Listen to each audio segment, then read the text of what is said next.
नमस्कार मित्रांनो, मी अभिषेक टोके आपणास लाडक्या बहिणीविषयी माहिती सांगत आहे. तर व्हिडिओ नक्की शेवटपर्यंत पाहायचा आहे. लाडक्या बहिणींनो, तुम्ही पाहू शकता मुख्यमंत्री माझी लाडकी बहीण योजनेच्या जे काही अर्जाची छाननी आहे ती करण्याकरिता मार्गदर्शक सूचना काढण्यात आलेल्या आहे. दिनांक 1/8/2025 रोजी जी काही मान्य सचिव महोदय महिला व बाल विकास मंत्रालयात यांच्या ऑनलाईन बैठकीमध्ये या सूचना देण्यात आलेल्या आहेत. काय काय महत्त्वपूर्ण सूचना आहेत, कारण आहेत ते आपण थोडक्यात समजून घेऊयात. पहिलं पाहू शकता, ज्यामध्ये नारी शक्ती दूत ॲपवरून ज्या लाभार्थ्यांनी फॉर्म भरलेले आहेत त्यांचं जे काही वय आहे ते दिनांक पाहू शकता 1/7/2024 रोजी 21 वर्ष पूर्ण नसेल तर लाभार्थ्यास अपात्र करण्यात आलेलं आहे. लक्षात ठेवा, नारी शक्ती दूत ॲपवरून तुम्ही फॉर्म भरला असेल 1/7/2024 रोजी 21 वर्ष पूर्ण पाहिजे तरच तिथे फॉर्म पात्र ठरेल, नाहीतर हा फॉर्म अपात्र करण्यात आलेला आहे.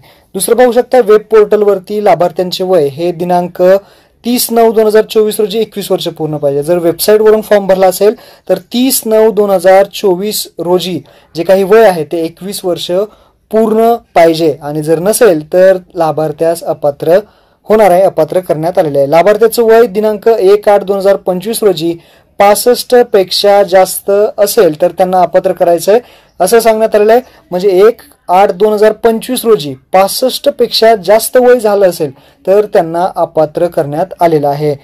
हे सगळं GR नुसार जे आहे ते निर्णय घेण्यात आलेले आहेत. लाभार्थ्यांच्या वयाची तपासणी करते वेळेस त्यांचे आधार कार्ड व्यतिरिक्त जे कागदपत्र अपलोड केले होते ते तपासून वयाची खात्री करावी.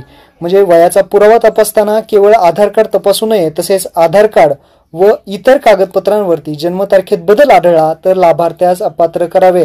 म्हणजे तुमच्या आधार कार्डावरती एक जन्मतारीख आहे आणि जे तुम्ही कागदपत्र अपलोड केलेले आहेत त्याच्यावरती दुसरी जन्मतारीख आहे, अशी जर वेगवेगळी जन्मतारीख असेल तर तुम्ही अपात्र आहात. लक्षात ठेवा, आधार कार्डवरती जी जन्मतारीख आहे तीच जन्मतारीख सर्व कागदपत्रावरती पाहिजे तरच तुम्ही इथे पात्र असणार आहात, असा इथे जो परिपत्रक आहे सूचना देण्यात आलेल्या आहेत. त्यानंतर पुढचं पाहू शकता तुम्ही, यामध्ये सांगण्यात आलेलं आहे 5 नंबरला पॉईंट आहे ज्यामध्ये कुटुंबात म्हणजेच एक रेशन कार्ड म्हणजेच ते कुटुंब मानलं जातं. 2 पेक्षा जास्त लाभार्थ्यांच्या तपासणीमध्ये लाभार्थ्यांचे रेशन कार्ड तपासायचं आहे आणि त्यातील किती महिला या योजनेचा लाभ घेत आहेत हे तपासायला सुरुवात झालेली आहे. कारण तुम्ही पाहू शकता, शासन निर्णयामध्ये एक कुटुंबातील एक विवाहित आणि एक अविवाहित महिला या योजनेचा लाभ घेण्यास पात्र आहे असे नमूद आहे. ते म्हणतायत की शासन निर्णय तुम्ही वाचा, शासन निर्णयामध्ये सगळा उल्लेख असा पद्धतीने 2024 मध्येच केलेला आहे.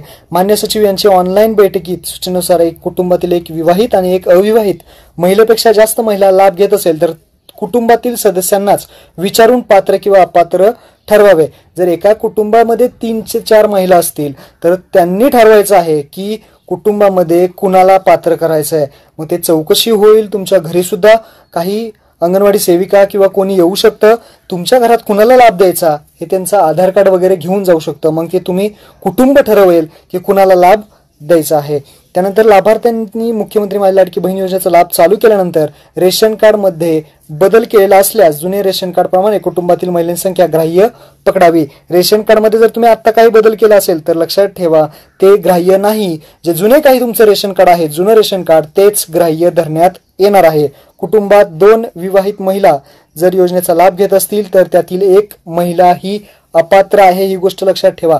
म्हणजे एका कुटुंबामध्ये 2 विवाहित महिला असतील, दोघांचे लग्न झालेले, दोघी लाभ घेत आहेत तर त्यामधली एक महिला अपात्र आहे.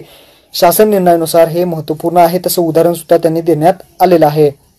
उदाहरण सुद्धा सांगितलंय ज्यामध्ये कुटुंबातील सासू आणि सून अथवा 2 किंवा 2 पेक्षा जावा असतील तर लाभ घेत असतील तर त्यातील एक महिला ही पात्र ठरेल व इतर अपात्र होईल. आता ते तुम्ही ठरवायचं आहे की कोणाचं नाव पुढे द्यायचं आहे. ते कुटुंबातील 2 बहिणी लाभ घेत असतील तर त्यातील एक बहीण ही अपात्र आहे.